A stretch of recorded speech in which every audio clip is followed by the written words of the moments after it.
Hey, welcome back to the channel. Today we're looking at a Linux distribution for people that don't want to mess with Linux. Now what I mean by that is this distribution has a bunch of stuff built in that makes it super easy to install applications and navigate the OS. That distribution is endlessos. So let's go ahead and log in and take a look at it. Now this interface on endlessos is a little bit different than most other Linux distributions in that it has all your applications right in front of you. There's no menu to go through. Everything that you have installed is on the screen in front of you here. Now there are some settings that you can get into by typing them into the search bar at the top. We'll get to that in just a second, but I want to talk about the two different versions. This is the full version, and what makes this the full version is all this extra stuff that's installed. Now this is also a great distribution for kids because it has a lot of resources that allow them to learn and do research, kids and adults as well. It has some games that are installed or easy links to install those games.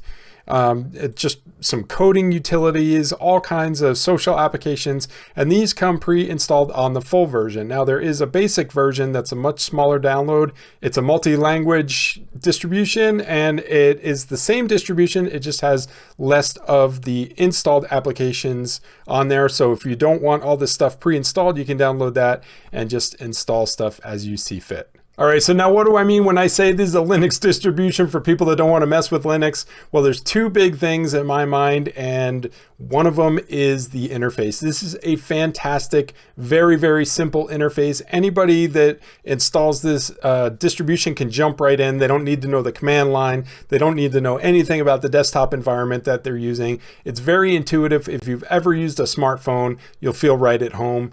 Everything is displayed right in front of you. You can navigate your applications just by clicking on them. If you don't like the way things are laid out, you can move your icons around. And if you want to group them, you can just drag them and drop them right on top of each other to make folders, just like you would in iOS or Android.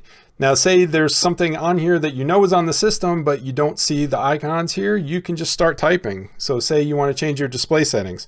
You just start typing display. And we can see that under the settings section, there's display. We can just click on that and it brings us right into our display settings. Say we want to adjust our sound.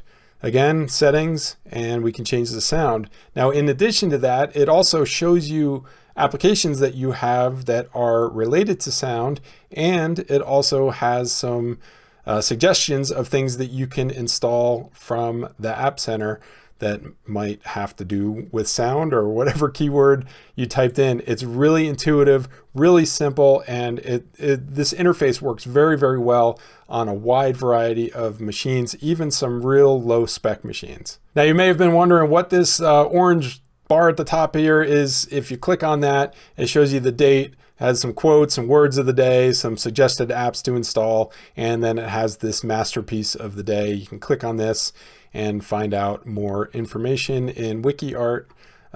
Each day it'll have another selection from there.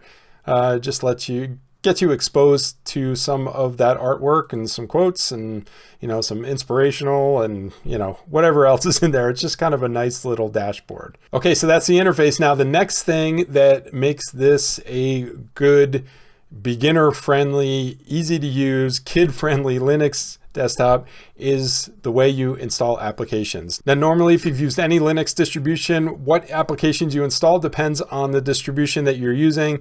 Whether it's Debian-based or Arch-based or Red Hat-based, they have their own packaging. There's also Flatpak and Snap and AppImage and, all kinds of repositories that you can use in the AUR and Arch and all that's craziness. With this, you don't have to worry about anything. They made this super, super simple. They have this app store basically here. And if you want to install applications, you can click on this. Now, it has a few tabs. One is the Explorer where you can browse through the different applications. It also has the Installed tab that shows you all the applications you have installed, and you can uninstall them with one simple click. Even the stuff that comes pre-installed in the larger version of this distribution, which I'm using here, you can just go through and find the app that you don't want to use and just uninstall it right from here. And it'll also show you the updates for any of the applications that you do have installed. It periodically goes out there and checks the updates, and you can also turn automatic updates on and off. Now, the thing that's nice about this is it uses Flatpaks, and Flatpaks are very widely supported now, and most of the applications you're going to want are going to be available in here, and probably the most recent version of that application. So say we want to install something like Blender. We can come over here to the little search, look for Blender. Here it is. We can read information about it. We can find out what version it's going to install here, and we can download it and install it with a single click. This is going to download it, install it, and then populate it onto your desktop. If we want to go back to the desktop to our list of applications, we can just click down in the left-hand corner on this Show Desktop button. It brings us right back here. Now you may have noticed down at the bottom here, we have this taskbar, and we have some things pinned there. We have the App Center, the Google Chrome, and our documents, so we can quickly get into those applications. Now, just like any other operating system, when you open an application, it'll show you in the taskbar down here. So say we open the cooking, we can see that down there, and then we can just right click on it and pin it to the taskbar if that's an application that we're going to want to use frequently. So now when we close this out, we have quick access to it here. Also at the bottom, it just shows you, your system status here, Bluetooth, Wi-Fi, all that kind of stuff. And you can get quick access to your calendar, and then all your settings, logging out, shutting down, all that kind of stuff. So now we can see up in the corner, we got a notification that Blender is installed. It popped up on our desktop, and we can either launch it from that notification or click on it here. Launches right into Blender, and it works just as it should. So those are the two main things to me that make this such a user-friendly Linux distribution. It's great for kids. It's great for people just getting started in Linux. You don't have to worry about learning the command line. If you want to do stuff in the command line, you can just come in here and type terminal and get to your command line just like you can with any other Linux distribution. No problem there. But the thing that's nice about this is you can pretty much get away with not having to do that. Now, like I mentioned, there's two different versions of this. There's the full version that I'm using here, and there's also the basic version, exactly the same, just the basic version doesn't come with some of these apps. So let's go through here and just see some of these apps that it comes with. There's Duolingo, there's a bunch of learning stuff, so you can go in and find information about your health, travel. There's this great how-to app that breaks it into different categories. We can go into home and garden and find out how to do all this kind of stuff. If you want to finish your basement and if you want to breed guppies or turtles, they got you covered here. So there's a bunch of great information in there. And let me go back in here again, actually, because the way the articles are laid out is actually very, very nice too. So we can get all this information about how to breed our guppies. We can share it on our various social media, browse through it. It's really, really nicely laid out interface. And a lot of these apps, these curiosities, those are pretty much the same thing, just for different topics. There's a bunch of applications in here that teach you how to code. The Scratch is a very nice application that teaches you the basics of coding with just kind of a drag and drop. So you have this little character over here, and you can have them move 10 spaces and then turn 15 degrees, and we can tell it, if we want to, when we click the green flag, it's going to move 10 spaces and turn 15 degrees. So click the green flag, and there we go.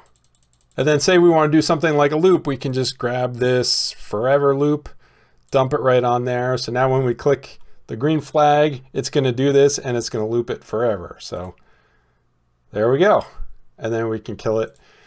It's just a very good way, especially for kids, to learn the basics of, kind of loops and how coding works and how you kind of have to nest things into a loop if you want to loop it. There's all kinds of sensing and control. There's all these different categories, and it's a nice way to get an introduction to coding. And this is just one application that's available in this distribution. I mean, this is available in other distributions, but it comes by default in here. So that pretty much sums up why I say this is a great Linux distribution for people that don't want to mess with Linux. It's got a great interface, very easy to install and uninstall applications and keep it updated. Everything is right there in your face, and the operating system stays out of your way. If you've ever used a smartphone or a tablet or anything like that, you'll feel right at home with this and have no problem using it. The other thing that's really nice about it is it works well on lower end hardware. So you can buy just a very cheap laptop off of Craigslist or eBay or something like that, load this on there, and for about the same price as a Chromebook, you'll have much more functionality than you would with a Chromebook, and much more feature rich applications will be available to you with this distribution. Now I'll have links down in the description that take you out to endlessos if you want to check it out and download it for yourself. If you have any questions or comments, leave those down in the comments section below. If you want me to go in more in depth in the OS or any of the applications that come on either the basic or the full distribution here, let me know that as well, and I will see you in the next video. Thanks for stopping by.